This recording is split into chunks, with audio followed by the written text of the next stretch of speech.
Welcome to જેતુસ kitchen. આજે આપણે tasty એવું દહીં કાકડી બનાવશું।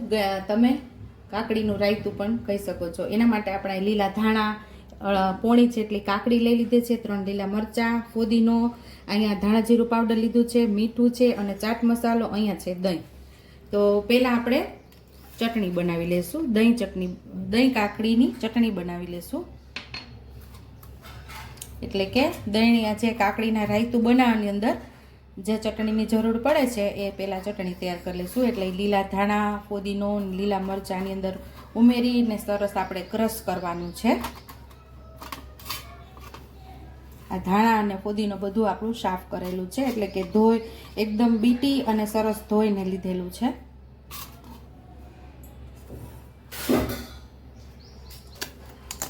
મરચાંને આપણે સીધા ડાયરેક્ટ મિક્સર જારમાં જ સુધારી લેશું।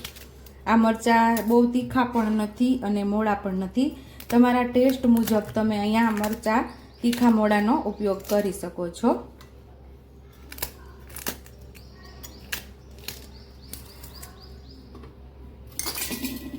મીઠું આપણે આમાં ઉમેરી દઈશું, તમે અહીંયા સંચળ પાવડર પણ ઉમેરી શકો છો।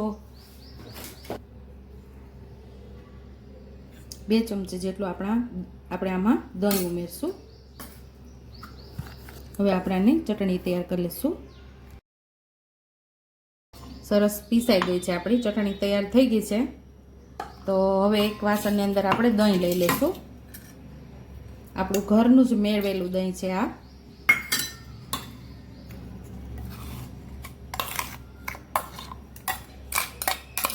આ ચટણી દહીંમાં મિક્સ કરી દેવાની છે।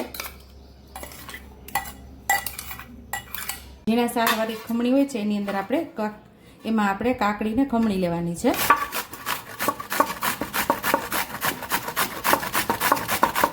આવી રીતે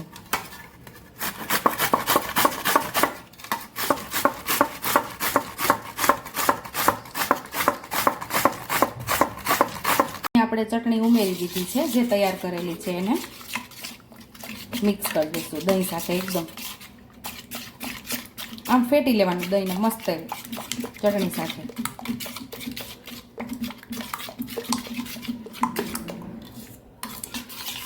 મીઠું તો આપણે ચટણી પીસવામાં જ નાખેલું, એટલે મીઠું અહીંયા આપણે નહીં ઉમેરીએ। અહીંયા આપણે થોડું ધાણા જીરું નાખશું, ઉપર થોડુંક ગાર્નિશિંગ માટે રાખશું। સેમ એ જ રીતે ચાટ મસાલો થોડો આપણે આમાં ઉમેરી દઈશું, થોડો રાખશું, પાછું મિક્સ કરી દઈશું।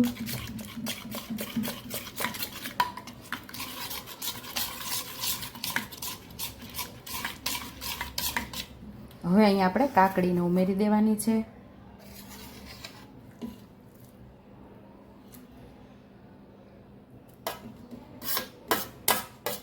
હવે આપણે કાકડીને સરસ મિક્સ કરી દેવાની છે। તો અહીંયા તમે આને દહીં કાકડી પણ કહી શકો, કાકડીનું સલાડ પણ કહી શકો અને કાકડીનું રાયતું પણ કહી શકો। બધાના અલગ અલગ ટેસ્ટ મુજબ અલગ અલગ એના નામ પણ આપેલા હોય છે। તો મસ્ત એવું આ મિક્સ થઈ ગયું છે। તો હવે આપણે આને સર્વિંગ બાઉલની અંદર સર્વ કરી લઈશું। તો આપણે અહીંયા સર્વિંગ બાઉલની અંદર સર્વ કરી લઈશું। થોડુંક આપણે ઉપરથી કાકડી ઉમેરી દઈશું।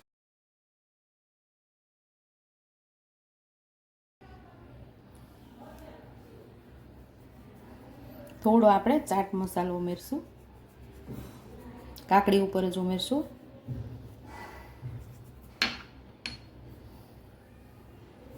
ધાણા જીરું પાવડર ઉપરથી સ્પ્રિંકલ કરી દઈશું। તમે અંદર બધું સાથે જ મિક્સ કરી દો તો ચાલે। મારે આનો ફોટો લેવાનો હોય એટલે ઉપરથી ગાર્નિશ કરું, એટલે ફોટો બહુ મસ્ત આવે છે।